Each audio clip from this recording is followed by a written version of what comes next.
primario es el que conocemos todos, que es el diafragma, ¿sí? El diafragma, obviamente, hablando desde el punto de vista torácico. ¿Sí? Hay varios diafragmas, ¿sabían eso, verdad? Sí. Okay. Tienes el diafragma pélvico, tienes el diafragma torácico y el diafragma craneal. ¿Sí? El diafragma craneal es el responsable del movimiento respiratorio primario. ¿Sí? Ese diafragma craneal se denomina primario porque nosotros respiramos desde el vientre materno. ¿Okay? Pero esa respiración es a través del diafragma craneal, no a través del diafragma torácico. ¿Sí me explico? Cuando nosotros salimos al mundo y nacemos y empezamos con la lloradera y a respirar y valernos por nosotros mismos, ahí es que empieza la respiración diafragmática, que sería entonces, por eso se denomina secundaria. ¿Sí? Entonces, el proceso de respiración primario, o el mecanismo respiratorio primario, bien, eso fue desarrollado por un osteópata llamado William Gardner Sutherland. Cultura general, me pregunta de examen, a lo mejor. Básicamente, él lo que hizo fue colocarse un casco y apretar tornillos en diferentes partes del hueso, ¿okay? Temporales, parietales y así. Y entonces él fue notando los cambios que tenía. Por ejemplo, cuando él atornillaba la parte que iba con el occipital, se daba cuenta que tenía problemas de visión, visiones borrosas, que hace el occipital, está relacionado con la visión. ¿Sí? Cuando tenía el lóbulo frontal, tenía problemas más que todo de control de las emociones, se ponía más de mal humor, más iracundo, bla bla bla. Funciones frontal. En el parietal igualmente tenía más que todo problemas sobre todo de aprendizaje, sobre todo también a nivel de sensibilidad, no percibía sensibilidad de un lado y así bla bla bla. Y en el caso también de temporales, cuando apretaba ese tornillo tenía más que todo problemas de memoria, ¿sí? Entonces, y ligeramente de equilibrio. ¿De qué? Ligeramente de equilibrio. ¿Qué concluye Sutherland? Que los huesos craneales tienen movimiento. Y esos movimientos repercuten en la función neurológica o en la función fisiológica de lo que vendría siendo el cerebro, ¿okay? Y el sistema nervioso central. Entonces, básicamente él desarrolló una metodología evaluativa y de tratamiento que es imposible que me dé tiempo de dársela porque vamos a requemar muchísimo. Bueno, vamos. Y sí, básicamente en ese sentido lo que necesito que sepan es la teoría y ya nada, ¿ok? El MRP él lo desarrolló como 5 estadios, o 5 ítems, o 5 mecanismos que regulan ese movimiento. ¿Okay? De los 5 ya ustedes conocen uno, que es el movimiento del sacro con respecto a los ilíacos. ¿Se acuerdan que cuando nosotros inspirábamos el sacro hacía una contranutación y cuando expirábamos hacía una nutación, ¿verdad? Eso es uno de los mecanismos del MRP. Entonces ya se sabe uno, le falta aprenderse 4. ¿Sí? Casi nada.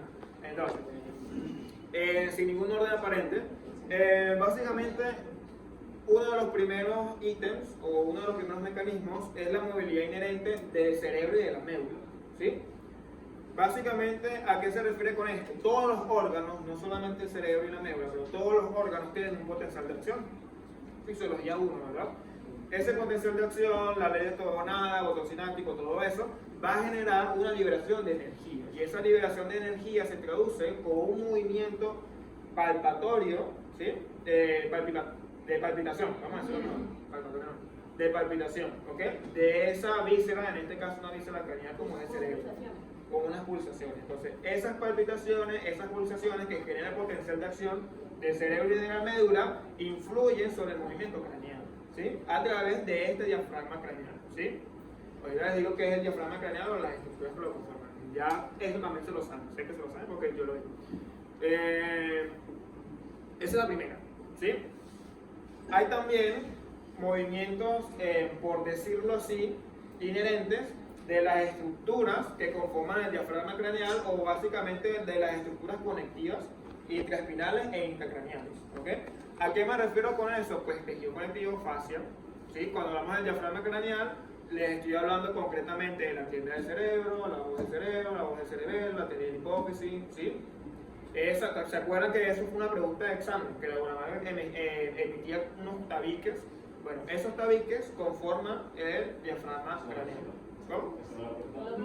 Sí, en el primer examen teórico. Sí, estoy segurísimo. Sí lo preguntaron. ¿Puedo volver a repetir? No. ¿Ah? ¿Puedo volver a repetir? Tienda del cerebelo, ojo del cerebro, fosa del cerebelo. Está en la primera diapositiva. Sí, sí. Y la tendina de la hipófisis. Esas estructuras, más el recto posterior de la cabeza, que es el puente miodural, es decir, el puente entre el músculo y dura madre, ¿sí? Conforman el diafragma craneal. ¿Sí? Entonces, la movilidad inherente de esas estructuras va a influir positiva o negativamente sobre el movimiento respiratorio primario. ¿Sí? Hablando del diafragma cervical. Entonces hablamos ya de tres: el movimiento del sacro, la movilidad inherente del cerebro y la médula, y la movilidad inherente de las estructuras intracraneales e intestinales. ¿Sí? Chévere. El cráneo también tiene movimientos propios, ¿sí? Movimientos propios de los huesos del cráneo. Ese sería el cuarto. ¿Qué quiere decir esto? Los huesos craneales, ellos van a moverse como una bisagra, ¿sí? Al hacer ese movimiento como una bisagra, básicamente van a hacer una apertura o un cierre de lo que vendría siendo entonces todo lo que es la bóveda craneal, ¿sí? En la inspiración la bóveda se abre, como en el tórax, se abre la bóveda, y en la expiración la bóveda se cierra. ¿Ok? Ya yo voy a especificar qué movimientos hace cada hueso para que abran y cierren. ¿Bien? Este sería el movimiento entonces propio de los huesos. Entonces tenemos movilidad del sacro con respecto a los ilíacos, ya no sabemos esa, movilidad inherente de lo que vendría siendo las estructuras cerebrales y espinales, movilidad inherente de las estructuras intraespinales e intracraneales, en otras palabras, diafragma craneal. Número 4, el que acabo de mencionar, que fue entonces los movimientos propios de los huesos del cráneo. Y el último, ¿ok?, es la fluctuación del líquido cefalorraquídeo. ¿Ok? Ojo, no importa el orden en el que se lo aprenda, siempre y cuando se memorice que son 5. ¿Ok? Yo siempre digo primero que ya se saben y luego de ahí ya yo voy cambiando allí. Para que entonces ustedes digan, ah, tienen terreno familiar. ¿Ok? Entonces, fluctuación del líquido cefalorraquídeo. ¿Ok? ¿Saben qué función tiene el líquido cefalorraquídeo? Sí. Ok. Transporta nutrientes, protege médula, amortigua también el cerebro de impacto. ¿Ok? Porque el líquido cefalorraquídeo circula por los acueductos cerebrales, ¿sí? Y básicamente es como una especie de presa por donde circula a través del cerebro, y ese líquido con esa presión hidráulica que genera lo protege de los impactos. ¿Ok? Entonces, básicamente, si tú tienes una alteración de esos otros 4 mecanismos, eso va a reincidir en la fluctuación del líquido cefalorraquídeo, y eso a su vez va a reincidir en el MRP. Entonces, mientras mejor circula el líquido cefalorraquídeo, ¿sí?, que se revela cada 6-7 horas aproximadamente, vamos a tener una mejor protección, una mejor función del mismo. Pero si el MRP disminuye, ¿ok?, que una de las cosas que más la disminuye es la ansiedad, todo lo que tiene que ver con los estrés emocionales, ¿sí?, eso lo disminuye en vano, ¿sí? Entonces, en ese sentido, pues vamos a tener una disminución del líquido cefalorraquídeo, la circulación no va a fluctuar como debería. ¿Ok? Eso es cuando te haces una prueba que no puedes dormir durante toda la noche, cuando van a hacer el electroencefalograma para irritar el... No necesariamente, no necesariamente. Ahí depende para qué se hace, pero en este caso estas cosas son, no digamos que imperceptibles, pero son cosas milimétricas que básicamente para tú ver la diferencia tienes que manejar el concepto, y ves la diferencia sinceramente cuando tratas. Y tú dices, ah, bueno, cuando tú mira, ya puedo dormir mejor. El paciente normalmente te dice, mira, yo no puedo dormir, tengo problemas para dormir, tengo ansiedad, X, estoy en Venezuela, X.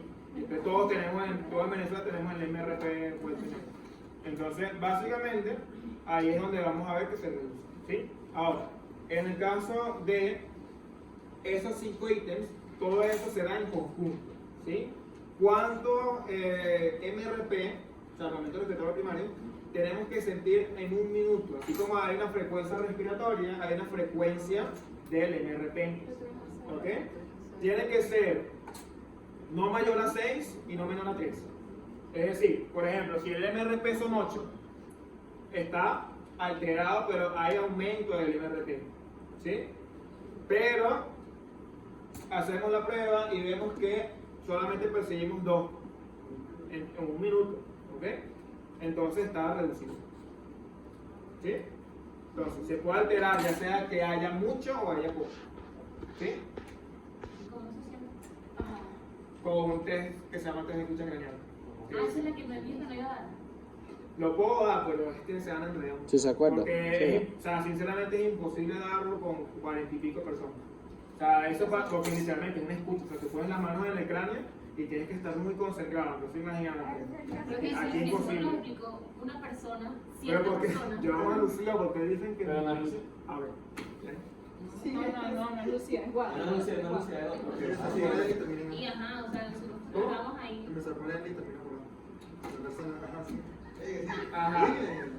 Ojo, en la escucha craneal, o sea, yo la puedo explicar, pero es que pensé que otra cosa. No es que no es importante, sino que Es subjetivo. es demasiado subjetivo y es más valioso lo objetivo. Entonces prefiero explicarles cómo evaluamos para saber lo del occipulso, para saber lo del atlas, y si me da chance explico lo de la escucha craneal. ¿Sí? Pero no creo, porque es que son muy locos. Sí, es muy relativo. Sigamos. Y eso con 40 y pico personas es imposible. Pero bueno, Y lo la sigo. persona se relaja y también se la regla. Por eso, prosigo, que me quedan casi 10 minutos. Ajá, entonces, básicamente esos son los 5 del MRP. ¿Okay? Ahí vamos a hacer un paréntesis. Ahorita solamente voy a explicar la evaluación osteopática de cervical. Y la semana que viene, dependiendo cómo fluye lo del tratamiento, veo si doy la escucha craneal. ¿Okay? Pero básicamente lo que necesito que sepan del MRP, concretamente los movimientos del cráneo, es que los huesos pares hacen rotaciones, mientras que los huesos impares se mueven en flexión y extensión. ¿Sí? Eso te voy a notar. ¿Cuáles son los huesos pares del cráneo? Temporales. Pues tenemos los temporales, tenemos los parietales. El frontal, ¿ustedes consideran que es un par o impar? Principio Muy bien. Pero técnicamente es par. Ahorita es impar, pero él fue par. Yo sé que la estructura, repito. El movimiento se toma en No, cuenta. huevona. Sí, de hecho el frontal hace rotación. Sí.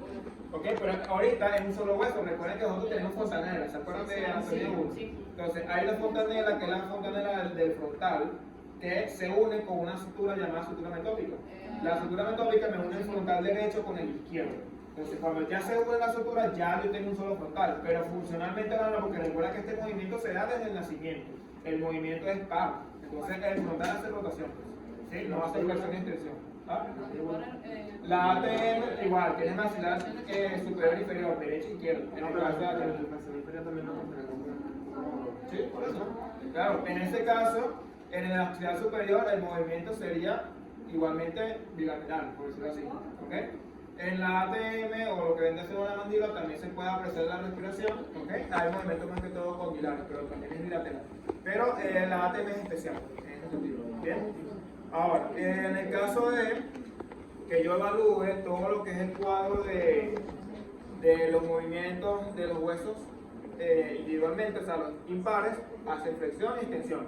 Esfenoides, el etmoide, el occipucio, exactamente. Ellos son impares, por ende hacen flexión y extensión. El hueso más importante del cráneo, noten eso, es el esfenoide. ¿Por qué? Porque el esfenoide se articula con el occipucio. Pregunta de examen, pues pregunta de examen. Mediante una articulación. El esfenoides es el engranaje del cráneo. Es la llave que abre la bóveda craneal, por decirlo así, y que la cierra. En este caso vamos a tener una función más que todo pues, de apertura y cierre, que va a ser el esfenoides. El esfenoides se articula con, bueno, aquí no está, pero el esfenoides, mientras que el esfenoides está aquí, él se va a articular con el occipucio y va a generar mediante una unión llamada sincondrosis, la sincondrosis esfenobacilar. Es una articulación cartilaginosa entre el occipucio y el esfenoides. ¿Sí? Sincondrosis esfenobacilar. Abreviado C, como Sebastián, pero ese sincondrosis esfenobacilar. Es la unión del esfenoides con la base del occipucio. El esfenoides va a hacer la flexión y va a hacer la extensión y él va a abrir, es el primero que se va a mover, él va a abrir o cerrar De hecho, se el hace una cráneo. presión muy fuerte acá. Correcto. De hecho, cuando hay disfunciones craneales de la bóveda craneal, responsable muchas veces es el esfenoides. ¿Sí? Entonces, ¿quedó eso claro? Para explicar rapidito la Sí, oración de... sí, quedó muy claro.